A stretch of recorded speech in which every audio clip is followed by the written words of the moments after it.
Good morning to all. Welcome to TSN school. हम पढ़ रहे हैं कक्षा 6 हिंदी व्याकरण का पाठ्यक्रम।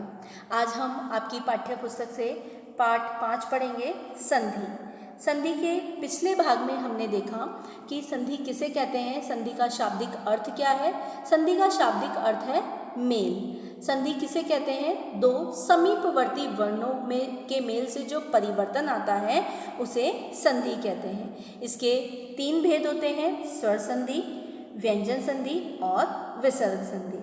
स्वर संधि हमने देखा कि वर्णों का किस प्रकार योग होता है। स्वर का स्वर से भी हो सकता है, व्यंजन का स्वर और व्यंजन दोनों से होता है, और विसर्ग का भी स्वर और व्यंजन दोनों से होता है। इसमें हमने स्वर संधि के बारे में पढ़ा कि स्वर संधि किसे कहते हैं, स्वर का स्वरों से ही परस्पर मेल होता हो उसे हम स्वर संधि कहते हैं। इसमें हमने इसके 5 भाग पढ़े, दीर्घ संधि, गुण संधि, वृद्धि संधि, यण संधि और अयाधि संधि। इनके नियम हमने पढ़े थे कि दीर्घ संधि में क्या है, दो स्वर जो है आपस में मिलकर, जो दीर्घ स्वर हैं या ह्रस्व स्वर हैं, दोनों मिलकर आपस में दीर्घ स्वर का निर्माण करते हैं। गुण संधि में हमने पढ़ा कि अ या आ के बाद ई, उ या अर आ जाता है तो वो अपने नियम के अनुसार परिवर्तित हो जाएगा। जैसे ई के स्थान पर ए हो जाएगा, और उ के स्थान पर ओ हो जाएगा, और अर के स्थान पर री हो जाएगा। इसी प्रकार वृद्धि संधि में हमने पढ़ा कि अ या आ के पश्चात ए, ऐ या ओ या औ आ जाए तो ए या ऐ का तो ऐ हो जाएगा, ओ या औ का औ हो जाएगा, यानी मात्राओं में वृद्धि हो जाएगी। यण संधि में पढ़ा हमने कि ई या ई के स्थान पर य हो जाएगा, उ या उ के स्थान पर व हो जाएगा, और री के स्थान पर र हो जाएगा। ये किस में पढ़ा था, यण संधि में। इसके बाद हमने देखा अयाधि संधि। अयाधि संधि के भी कुछ नियम थे, जिसमें ए के बाद अगर कोई भिन्न स्वर आए तो वो आए में, ऐ के बाद कोई भिन्न स्वर आए तो वो आए में, और ओ के बाद कोई भिन्न स्वर आए तो वो औ में, और औ के बाद कोई भिन्न स्वर आए तो वो आओ में परिवर्तित हो जाता है। यहाँ तक का हमने बहुत अच्छे से पिछले भाग में पढ़ा था। अब देखते हैं हम व्यंजन संधि। व्यंजन संधि किसे कहते हैं, किसी व्यंजन ध्वनि के बाद स्वर या व्यंजन आने से जो ध्वनि परिवर्तन होता है उसे व्यंजन संधि कहते हैं। मतलब क्या कहा जा रहा है कि पहले तो क्या था, स्वर का स्वर से ही मेल हो रहा था, लेकिन व्यंजन में क्या है, व्यंजन ध्वनि में स्वर का, व्यंजन का स्वर से भी और व्यंजन से दोनों से मेल हो और उस ध्वनि में कोई परिवर्तन आए तो वह व्यंजन संधि कहलाता है। व्यंजन संधि में पूर्व ध्वनि पहले शब्द की अंतिम ध्वनि का व्यंजन रहित होना जरूरी है। मतलब पहले शब्द की जो अंतिम ध्वनि यानी पूर्व ध्वनि है उसका व्यंजन होना बहुत जरूरी है, तभी वह व्यंजन ध्वनि के अंतर्गत माना जाएगा।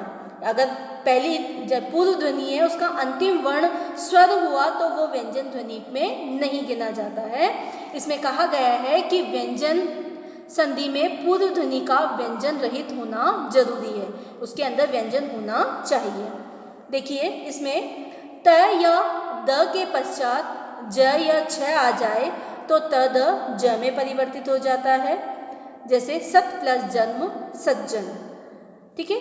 त या द के पश्चात ल हो तो त द ल में परिवर्तित हो जाता है। जैसे उत प्लस लास उल्लास। इसी प्रकार और नियम देखिए, किसी वर्ग के पहले अक्षर के पश्चात किसी वर्ग का 5वां अक्षर आ जाए तो पहला अक्षर अपने वर्ग के 5वें अक्षर में परिवर्तित हो जाएगा। कैसे, जैसे देखो, किसी वर्ग के पहले अक्षर के पश्चात किसी वर्ग का 5वां अक्षर आ जाए। आपने पढ़ा होगा क वर्ग, च वर्ग, ट वर्ग, त वर्ग, प वर्ग, है ना। इनका 5वां अक्षर य, ज्ञ, ण, न, म, है ना, ये सब होते हैं। तो वो किस में परिवर्तित हो जाएगा, 5वें अक्षर में परिवर्तित हो जाएगा। जैसे उत प्लस नयन, न किसका 5वां अक्षर है, कौन से का है, त का, तो वो किस में परिवर्तित हो रहा है, त और न, तो उत प्लस नयन। हुआ क्लियर। त या द के पश्चात ट ड हो तो त द के पश्चात वाले अक्षर में परिवर्तन हो जाता है। इसके बाद है किसी वर्ग के पहले अक्षर क, च, ट, त, प के पश्चात कोई स्वर, किसी वर्ग का तीसरा, चौथा, ये सारे आपको वर्ण जो वर्णमाला जो है क, ख, ग, ये सब याद होनी चाहिए कि पहला वर्ग कौन सा है, दूसरा वर्ग कौन सा है, तभी आप इन नियमों को अच्छे से याद कर पाएंगे। किसी वर्ग के पहले अक्षर क, च, ट, त, प के पश्चात कोई स्वर, किसी वर्ग का तीसरा, चौथा अक्षर य, र, ल, व, ह में से कोई अक्षर आ जाए तो पहला अक्षर अपने वर्ग के तीसरे वर्ग में अक्षर में परिवर्तित हो। तीसरा अक्षर क्या होगा? जैसे क का ग होगा, ठीक है, च का क्या होगा? च, छ, झ होगा। इसी प्रकार जैसे चित प्लस आनंद, तो त है ना, तो वो किस में परिवर्तित हो जाएगा? आ क्या है? आनंद का त प्लस अ, तो चिदानंद। द में परिवर्तित हो गया, त, थ, द, है ना, क्योंकि त है तो त का तीसरा वर्ग क्या होगा? द होगा। अब इसके और कुछ भी नियम है, जैसे त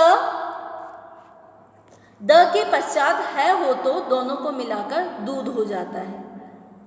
जैसे तत् प्लस हित, तद्धित, है ना, द और द, धद, दद में परिवर्तित हो जाता है ना।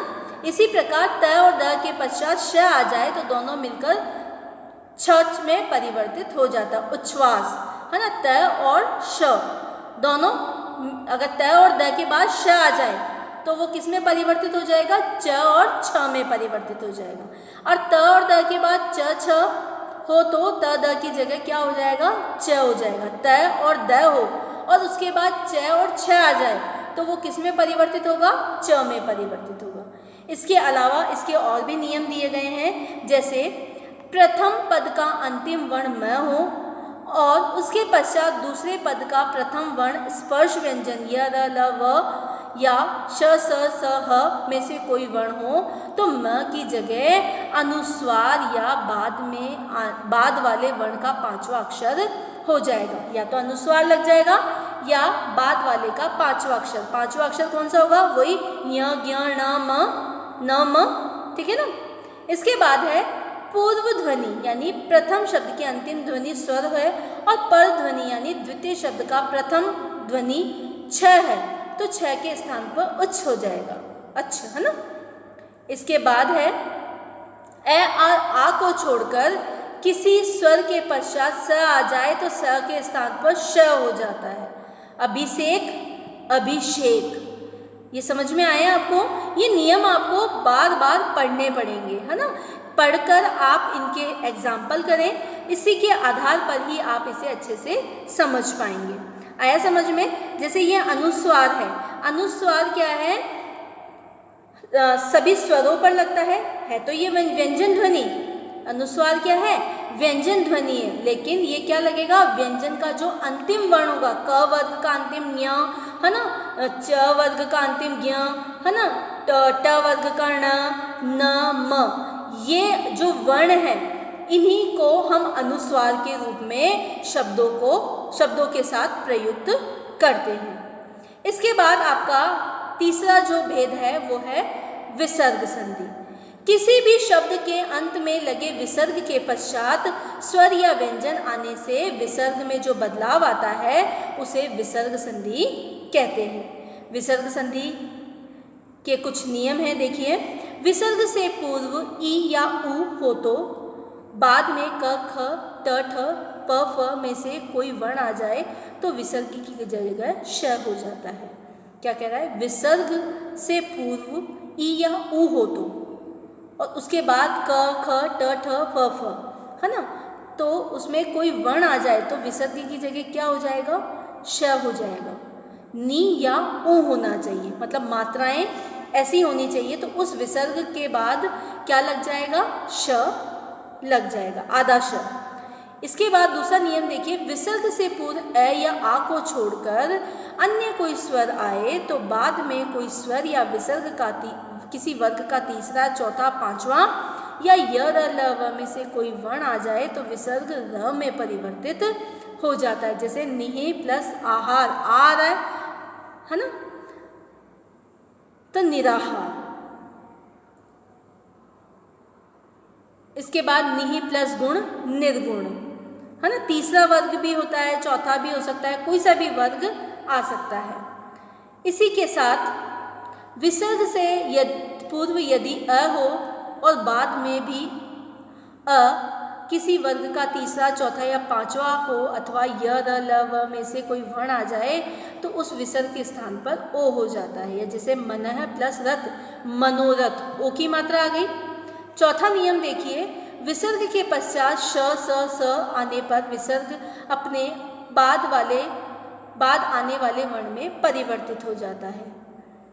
श स हो तो बाद वाले शब्द में वह परिवर्तित हो जाएगा, मतलब जैसा बाद वाला यानी पर ध्वनि जैसी होगी वैसा का वैसा उसमें वर्ण आ जाएगा। विसर्ग से पूर्व यदि अ या आ और बाद में कोई भिन्न स्वर आ जाए तो विसर्ग का लोप हो जाता है और पश्चात र आने पर विसर्ग का लोप के साथ वह दीर्घ भी हो जाता है। दीर्घ मतलब बड़ा स्वर हो जाता है। आया समझ में? दीर्घ स्वर हो जाता है मतलब बड़ा हो जाता है। आ, बड़ी ई, बड़ा ऊ, ठीक है, ए, ओ, औ, इस प्रकार दीर्घ हो सकता है। ठीक है, ये विसर्ग के कुछ नियम थे। आज हमने सबसे पहले तो संधि की परिभाषा, इसके कुछ भेद। संधि किसे कहते हैं? दो या दो से अधिक शब्दों के परस्पर वर्णों के जो मेल होता है उसे संधि कहते हैं। परस्पर मेल कौन से वर्ण कौन से हैं? पहले शब्द का अंतिम वर्ण यानी पूर्व ध्वनि और दूसरे शब्द का प्रथम वर्ण यानी पर ध्वनि, इन दोनों के मेल से ही संधि होती है। और इनको तो हम संधि कहते हैं। और संधि विच्छेद किसे कहते हैं? दो शब्दों को तोड़कर लिखना, विग्रह करना, टुकड़े करना, उसे हम संधि विच्छेद कहते हैं। संधि के 3 भेद होते हैं, स्वर संधि, व्यंजन संधि और विसर्ग संधि। स्वर संधि के भी 5 भेद देखे हमने। इसके जो नियम हैं वो आपको अच्छे से कंठस्थ करने हैं, याद करने हैं, ताकि आप संधि विच्छेद और संधि आसानी से कर सकें। धन्यवाद।